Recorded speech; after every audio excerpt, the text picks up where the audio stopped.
আগে বলেন আল্লাহর প্রতি ঈমান আছে না? আল্লাহ এখন এক কথা কয়, একটু পরে আর একটা কথা। আল্লাহর কথার আগামাথা নাই। বলেন না কেন? আল্লাহর কথার আগামাথা আছে না নাই? আমাদের দেশে যে সমস্ত লোকেরা আমাদের এই সরল প্রাণ মানুষদেরকে নাস্তিক মুরতাদ বানাচ্ছে, তার মধ্যে একটি সংগঠন হলো বাউল সংগঠন। আমার সাথে বলেন ঠিক না বেঠিক? এই দেশের বাউলদের এই প্রোগ্রামগুলোতে ম্যাক্সিমাম মূর্খ মানুষেরা হাজির হয়, আর তাদেরকে উদ্ভট উদ্ভট কথাবার্তা বলে ইসলাম, শরিয়া, নবী, আল্লাহ, আলেম উলামা, কোরআন, হাদিস এসব নিয়ে ওরা এমন সব উদ্ভট উদ্ভট কথাবার্তা এই জনগণের সামনে, মূর্খ মানুষগুলোর সামনে ছুড়ে দেয়, যার কারণে ওরা বিভ্রান্তির মধ্যে পড়ে যায়, বিভ্রান্ত হয়। আর এইভাবে করে আমাদের দেশের সরল প্রাণ মানুষগুলোকে এই আবুল সরকার নামক এই জাতীয় মানুষগুলো নাস্তিক বানাচ্ছে। আপনারা কি আমার সাথে একমত? আপনারা যান নাই কখনো ওদের প্রোগ্রামে, গেলে বুঝতেন, এক মিনিটও আপনি ওদের কথা শুনতে পারতেন না।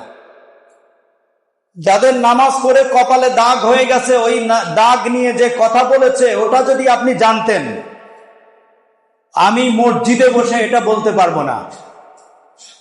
কপালে দাগ হয় না? নামাজে সেজদায় অনেকের এই চামড়ার সেন্সেশন বেশি থাকার কারণে এই দাগ হওয়াটা যে আল্লাহর ওলি হয়ে গেছে তা নয়। যাদের দাগ হয় নাই তারা যে ওলি হয় নাই তা নয়। অনেকের এই সেন্সেশন বেশি থাকার কারণে চামড়া, ত্বক, আমি যতবার উমরায় গিয়েছি, হজে গিয়েছি, একদম কালো হয়ে যায় আমার। আমি ওই রোদ সহ্য হয় না আমার, বেশি রোদ হলে আমার সহ্য হয় না। অনেকের ত্বকে সহ্য করে না।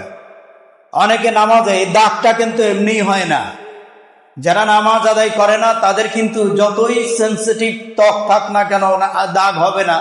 যারা বারবার আল্লাহকে সেজদা দেয় তাদের এই কপালে দাগ হয়, ঠিক না বেঠিক?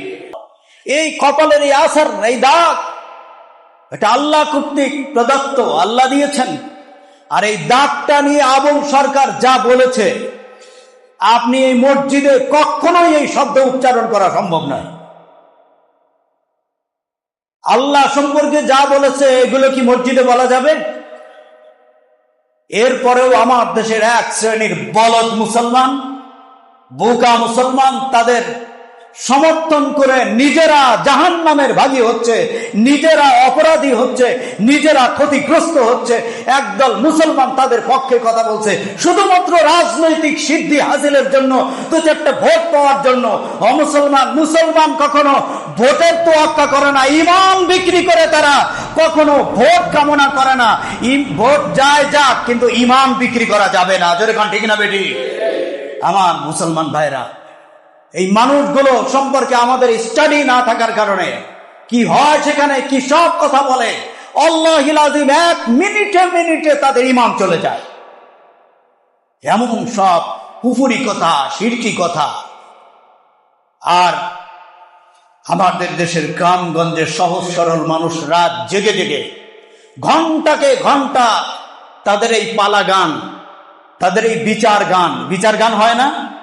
বিচার গানে একজন আল্লাহ সাজে, একজন মুহাম্মদ সাজে।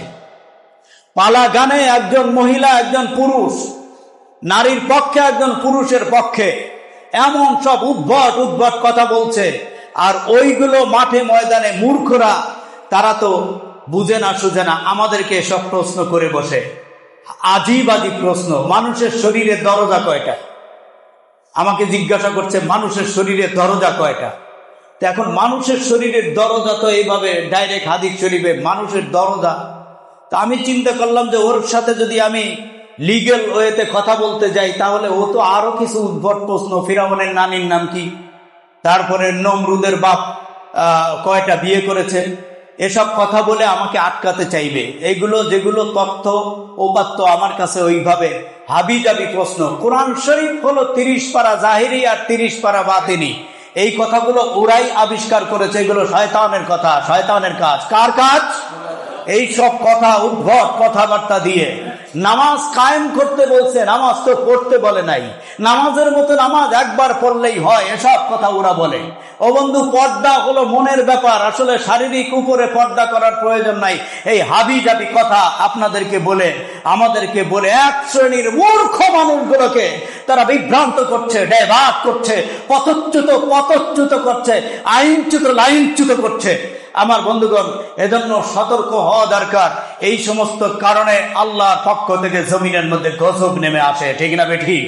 আল্লাহর বিরুদ্ধে যে কথা বলেছে, আল্লাহ অনেক ধৈর্যশীল, আল্লাহর নাম সাবের। ওই আল্লাহর ওই স্থানে আমাদের মতো সাধারণ রাজা বাদশারা যদি হতো, তাহলে মুহূর্তের মধ্যে একদম ধ্বংস করে দিত। আল্লাহ ধৈর্যশীল, এজন্য সাথে সাথে পাকড়াও করেন না। তবে হ্যাঁ, আল্লাহ বলেন আমি ধরি না, যাকে ধরি, বলেন যাকে ধরি ছাড়ি না। আমি যদি ধরি না, ধরলে ছাড়ি না। ধরলাম নমরুদরে, ছাড়ি নাই। ফেরাউনকে ধরেছি, ছাড়ি নাই। আমানকে ধরেছি, ছাড়ি নাই। আবু জাহেলকে ধরেছি, ছাড়ি নাই।